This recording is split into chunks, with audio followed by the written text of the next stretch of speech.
Hello friends, welcome to the health world. మీ పనిలో మీకు కాన్సన్ట్రేషన్ కుదరటం లేదా? తరచుగా కాన్సన్ట్రేషన్ లోపం వల్ల పనిలో నాణ్యత తగ్గుతోందా? దీన్నే బ్రెయిన్ ఫాగ్ అంటుంటారు. దీనికి ప్రధానమైన కారణం విటమిన్ బి12 డెఫిషియన్సీ. అన్ని విటమిన్స్ లో కన్నా కూడా ఈ విటమిన్ బి12 కి ఒక ప్రత్యేకత ఉందండి.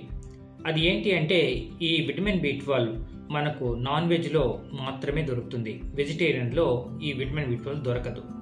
చాలా తక్కువ క్వాంటిటీలో మనకు మిల్క్లో దొరికినా కూడా అది మన బాడీ అవసరాలకి సఫిషియెంట్గా ఉండదు. కాబట్టి ఈ విటమిన్ బి12 పొందాలి అంటే ఖచ్చితంగా మనం నాన్ వెజిటేరియన్ తినాల్సి ఉంటుంది. మరి వెజిటేరియన్స్ పరిస్థితి ఏంటి? మేము వెజిటేరియన్స్ అండి, మేము నాన్ వెజ్ ముట్టుకోము, కాబట్టి మా విటమిన్ బి12 ఎలా మాకు లభ్యమవుతుంది అంటే, మంచిగా మనకిప్పుడు సప్లిమెంట్స్ మనకు దొరుకుతాయండి. విటమిన్ బి12 సప్లిమెంట్స్, లేదా పాల ద్వారా మనం పాలను ఎక్కువగా తీసుకున్నా సరే మనకు ఆ కొరత అనేది నివారణ అవుతుంది.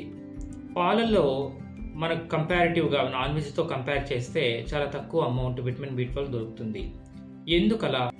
ఎందుకు నాన్ వెజ్లో మాత్రమే ఈ విటమిన్ బి12 దొరుకుతుంది, వెజిటేరియన్లో ఎందుకు దొరకదు? సో ఈ విటమిన్ బి12 మొక్కలు ఉత్పత్తి చేయలేవు.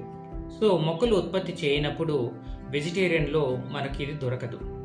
మరి జంతువులు ఉత్పత్తి చేస్తాయా అంటే, జంతువులు కూడా ఉత్పత్తి చేయవండి. జంతువుల పేగుల్లో ఉన్నటువంటి ఒక రకమైన బ్యాక్టీరియా ఈ విటమిన్ బి12ని తయారు చేస్తుంది. సో ఎప్పుడైతే జంతువులు ఈ సఫిషియెంట్ అమౌంట్ తోటి ఈ విటమిన్ బి12 కలిగి ఉంటాయో, వాటిని తిన్నప్పుడు మనకు ఆ విటమిన్ బి12 మనకు కూడా వస్తుంది. మనం కూడా జంతువులమే కదా, మరి మన పేగుల్లో ఉన్న బ్యాక్టీరియా ఎందుకు ఈ విటమిన్ బి12 తయారు చేయటం లేదు అంటే, మనం ఈ జంతువులు పాటించే ఆహారపు అలవాట్లని ఎప్పుడో మానేసామండి. మన గట్ హెల్త్ చాలా వరకు డ్యామేజ్ అయిపోయింది. మరి మనం ఇప్పుడు హ్యాపీగానే ఉన్నాము అంటే, మన ఆహారపు అలవాట్లకి అది అడ్జస్ట్ అయిపోయిందండి మన గట్. కాబట్టి మనము మన పేగుల్లో ఉన్నటువంటి బ్యాక్టీరియా స్వతంత్రంగా అది విటమిన్ బి12 తయారు చేసుకోవడం మానేసింది. కాబట్టి మనం జంతువులపైన డిపెండ్ అవుతున్నాం. ఒకవేళ మనం వెజిటేరియన్స్ అయితే సప్లిమెంట్స్ పైన డిపెండ్ అవ్వాలి. ఈ రక్తం పట్టాలి అంటే, ఈ ఎర్ర రక్త కణాల అభివృద్ధికి ఈ విటమిన్ బి12 బాగా వర్క్ చేస్తుంది. సో మనకు రక్తం బాగా పట్టి రక్తహీనత పోవాలి అంటే విటమిన్ బి12 తీసుకోవాలి. ఒకవేళ ఈ విటమిన్ బి12 డెఫిషియన్సీ ఏదైనా మనకు ఉన్నట్లయితే మన మొహం కూడా పాలిపోయినట్టు తెల్లగా మారిపోతుంది. సో అది మనకు చాలా క్లియర్గా కనిపిస్తూ ఉంటుంది కొందరిలో. అంతేకాదు, నరాలు గట్టిగా ఉక్కులాగా మారాలంటే కూడా ఈ విటమిన్ బి12 చాలా అవసరం అండి. కొంతమందిలో నరాల బలహీనత ఉంటుందండి. దానికి కారణం ఈ విటమిన్ బి12 డెఫిషియన్సీనే. నరాలు బలంగా ఉక్కులాగా మారాలి అంటే ఈ విటమిన్ బి12 చాలా అవసరం అండి. ఈ డిఎన్ఏ సింథసిస్లో కూడా విటమిన్ బి12 చాలా బాగా ఉపయోగపడుతుంది. డిఎన్ఏ సింథసిస్ అంటే, ఇప్పుడు సెల్ రీజనరేషన్ అనేది జరుగుతూ ఉంటుంది మన బాడీలో. కొత్త కణాలు పుడుతూ ఉంటాయి, పాత కణాలు చనిపోతూ ఉంటాయి. అది ఎప్పుడు నిరంతరం కొనసాగుతూనే ఉంటుంది. ఇప్పుడు కొత్త కణం పుట్టాలి అంటే ఈ పాత కణం యొక్క డిఎన్ఏని అది కాపీ చేసుకోవాల్సి ఉంటుంది. సో దాన్నే రీస్ట్రక్చరింగ్ ఆఫ్ డిఎన్ఏ అంటుంటారు. సేమ్ కాపీ చేసుకుంటూ ఉంటుంది.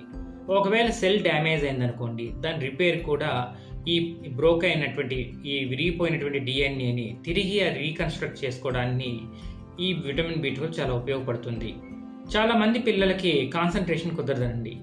మనము వాళ్ళకి చదువు రావటం లేదు అని పాపం వాళ్ళని బాధ పెడుతూ ఉంటాం. కానీ యాక్చువల్గా వాళ్ళకి లోపం ఏంటంటే విటమిన్ బి12. వాళ్ళ కాన్సన్ట్రేషన్ కుదరదు. క్లాస్ రూమ్లో అయితే బాడీ అయితే కూర్చునే ఉంటుంది, కానీ వాళ్ళ బ్రెయిన్ ఎక్కడెక్కడో ఆలోచిస్తూ ఉంటుంది. ఈ పాఠం పైన కాన్సన్ట్రేషన్ కుదరదు. దాన్ని బ్రెయిన్ ఫాగ్ అంటుంటారు. ఏ ఒక్క పని పైన చాలా డీప్గా కాన్సన్ట్రేషన్ అనేది పెట్టలేకపోతుంటారు. దానికి కారణం బి12 డెఫిషియన్సీనేనండి. రక్త ప్రసరణ బాగా జరగాలి అంటే విటమిన్ బి12 చాలా అవసరం అండి. ఈ నరాల బలహీనతను పోగొట్టి నరాలు బాగా పనిచేయాలంటే కూడా విటమిన్ బి12 కావాలి. చాలా మందికి ఈ విటమిన్ బి12 డెఫిషియన్సీ వల్ల ఈ అరికాలలో మంటలు అనేవి తలెత్తుతుంటాయి. ఎందుకంటే రక్త ప్రసరణ సరిగా జరగదు అక్కడ. కాబట్టి ఈ అరికాలలో మంటలు పోవాలంటే కూడా ఈ బి12 కావాలి. కొంతమంది చాలా తెల్లగా ఉంటారు, కానీ మొహంలో కళ ఉండదు. సో పాలిపోయినట్టు అనిపిస్తూ ఉంటుంది, మనం చూడగానే తెలుస్తుంటుంది. దానికి కారణం కూడా ఈ విటమిన్ బి12 డెఫిషియన్సీ. సో బేసికల్గా రక్తహీనత వల్ల అది వస్తుంది. సో రక్తహీనత కారణం ఏంటంటే విటమిన్ బి12. కొంతమందికి గుండె దడ కూడా ఉంటుందండి. సో ఏదైనా సరే కాస్త వాళ్ళ భయానికి లోనైనా సరే, అగ్రెసివ్నెస్కి ఎక్స్పోజ్ అయినా సరే వాళ్ళ గుండె దడ పెరిగిపోతుంటుంది. ఈ గుండె దడకు కూడా ఈ విటమిన్ బి12 డెఫిషియన్సీని. అంటే స్టేబుల్గా ఉండలేరు వాళ్ళు. చాలా తక్కువ భోజనం చేసే వాళ్ళకి మరియు ఈ వేగాన్ ఫుడ్ తినేవాళ్ళు, పూర్తిగా వెజిటేరియన్ ఫుడ్ తినే వాళ్ళకి ఈ విటమిన్ బి12 చాలా డెఫిషియెంట్గా ఉంటుంది. వాళ్ళు రిస్క్ జోన్లో ఉన్నట్టేనండి. ఏజ్ పెరిగే కొద్దీ కూడా మన స్టమక్ ఈ అబ్జార్ప్షన్ రేట్ తగ్గిపోతూ ఉంటుంది. నాట్ ఓన్లీ విటమిన్ బి12, అన్ని విటమిన్స్ కూడా సరిగా అబ్జార్బ్ చేసుకోలేదు వాళ్ళ స్టమక్. సో వాళ్ళలో కూడా విటమిన్ బి12 డెఫిషియన్సీ అనేది తలెత్తుతుంటుంది. ఈ విటమిన్ బి12 డెఫిషియన్సీ కాస్త ముదిరిందనుకోండి, సో చాలా అనర్థాలకు అదే కారణం. రక్తహీనత, అనీమియాకి కారణమవుతుంది.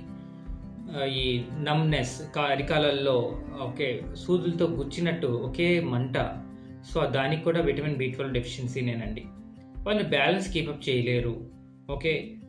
నరాల బలహీనత వల్ల ఏదైనా సరే రైడ్కి వెళ్ళారనుకోండి, బండి తోలడము లేదా మోటార్ సైకిల్ పైన రైడ్ చేయడం వెళ్ళారనుకోండి, వాళ్ళు తరచుగా బ్యాలెన్స్ని కీపప్ చేయలేకపోతూ ఉంటారు.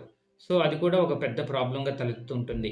త్వరగా అలసిపోయినట్టు ఉండడం, కాన్సన్ట్రేషన్ కుదరకపోవడం, ఇవన్నీ సమస్యలుగా మారుతాయండి. సో విటమిన్ బి12 ఈ నాలెడ్జ్ వల్ల, హెల్త్ కాన్షియస్నెస్ వల్ల మనం సంగ్రహించినట్లయితే మనం చాలా పెద్ద ప్రాబ్లమ్స్ నుండి మనం బయటపడిన వాళ్ళం అవుతాం. సో మీరు ఏదైనా సరే గమనించండి, ఈ హార్ట్ ప్రాబ్లమ్స్ అయినా సరే లేక ఈ షుగర్ రిలేటెడ్ ప్రాబ్లమ్స్ అయినా ఫైనల్గా అవి వేటి వల్ల సఫర్ అవుతాయి అంటే ఈ నరాల వల్లేనండి. ఈ బ్లడ్ సర్క్యులేషన్ సరిగా జరగదు రెండిట్లోనూ. సో బ్లడ్ సర్క్యులేషన్ బాగా జరగాలి, ఈ నరాలు బలంగా ఉండాలి అంటే విటమిన్ బి12 చాలా అవసరం అండి. సో ఇది అండి కంటెంట్. మీకు ఈ కంటెంట్ మీకు నచ్చినట్లయితే మన ఛానల్ని సబ్స్క్రైబ్ చేసుకొని 10 మందికి షేర్ చేయండి. Thank you.